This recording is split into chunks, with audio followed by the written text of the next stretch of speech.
আজকে একটা third party parcel মানে উনি ফেসবুক থেকে অর্ডার দিয়েছিল অ্যাডভার্টাইজ দেখে, সেই পার্সেলটা ডেলিভারি দিতে গেছি। ওই একই জিনিস গত 4 দিন আগে হয়তো অর্ডার নিয়েছে আমার কাছ থেকে, নিয়ে ওটা রিটার্ন করতে পারিনি, অর্ডারটা ভুল এসেছিলো।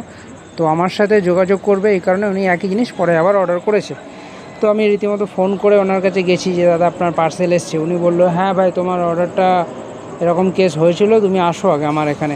তো আমি গেলাম, যাওয়ার পরে উনি পার্সেলটা নিয়ে অনেক রকমের অভিযোগ আমার কাছে। তো দেখতে থাকো, আমি ভিডিও রেকর্ডিং আছে আমার কাছে, কি ঘটনা হয়েছিল তোমাদেরকে দেখাচ্ছি। হ্যাঁ বলেন, কি হয়েছিল? এটা অর্ডারটা করতে এই অর্ডারটা আমি করেছি ফেসবুক থেকে। আচ্ছা, অ্যাডভার্টাইজ দেখে। আর অ্যাডভার্টাইজ থেকে 599 টাকার অর্ডার ছিল।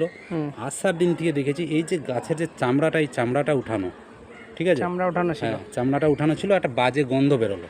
আমি বললাম, আমি এগুলো একটু ধুয়ে দিলাম, ধুয়ে দেখুন, ধুয়ে দেওয়ার পরে আমার যেমন জল ওরা বলেছিল জল দিয়ে তাই আমি করছি। আচ্ছা, এটা মূলত শুকিয়ে গেছে, ব্রাজিলিয়ান উড, তাই তো? Brazilian would.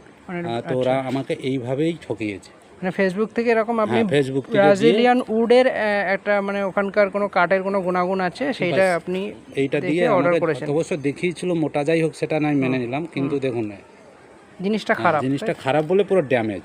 এটাকে 600 টাকা দিয়ে কোনো কাস্টমার নেবে? আমি এখন কার নামে কি করব? তো তার উপরে আপনি যেখান থেকে অর্ডার দিয়েছেন সেখানে কোনো রিটার্ন পলিসি নেই। সেই রিটার্ন পলিসি নেই, বা আপনি বারবার হিস্ট্রিটা খুঁজে পাচ্ছেন না কোথা থেকে অর্ডারটা দিয়েছেন। মেসেজে আমি দেখেছিলাম, হ্যাঁ মেসেজটা যখন বারবার যখন দেখাচ্ছে, রিটার্ন দেখাচ্ছে, রিটার্নে যখন মারছি তখন কোড দেখাচ্ছে, আইডি কোড মারার পর তারপর কোনো রেসপন্স নেই, কোনো রেসপন্স নেই। আপনার সাথে কেউ কোনো যোগাযোগ করছে না বা ফোন ধরছে না, তাই তো? না, আমি ফোনও করেছি ওই যে ওদের ইয়েতে। আচ্ছা, আপনাকে কি ভিডিওতে নেব?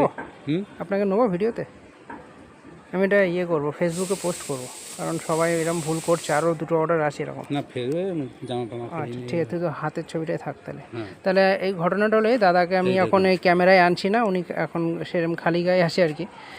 তো উনি ফেসবুক থেকে এই যে অর্ডারটা দিয়েছে অ্যাডভার্টাইজ থেকে, এই যে ওনার হিস্ট্রিটা উনি দেখালো আমাকে। এই যে এখন ঘটনা হচ্ছে উনি অর্ডারটা রিটার্ন করতে পারছে না, ফেসবুকে আমি পাচ্ছি না, আমার অ্যাডভার্টাইজ দেখে সব মুদি লাগিয়ে দিয়েছি, তার সাথেও সেই একই পরিস্থিতি।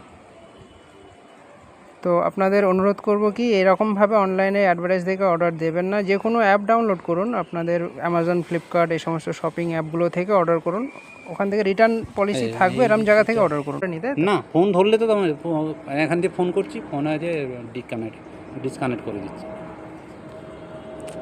তো যার জন্য আমি অর্ডারটা দিয়েছিলাম, সে অর্ডারটা আসুক, তার সাথে আমি বুঝে নেবো। আবার চিন্তা করলাম যে কার সাথে বুঝে নেবো, কার সাথে বুঝে নেবো? তুমি তো ডেলিভারি করো, কোম্পানির সাথে কোনো বিভিন্ন প্রকার কোম্পানির মাল ডেলিভারি করো, তোমার সাথে বা কী করবো? আর মনে মনে দুটো মেলা 600 টাকা জলে, পুরো একদম জলে চলে গেছে।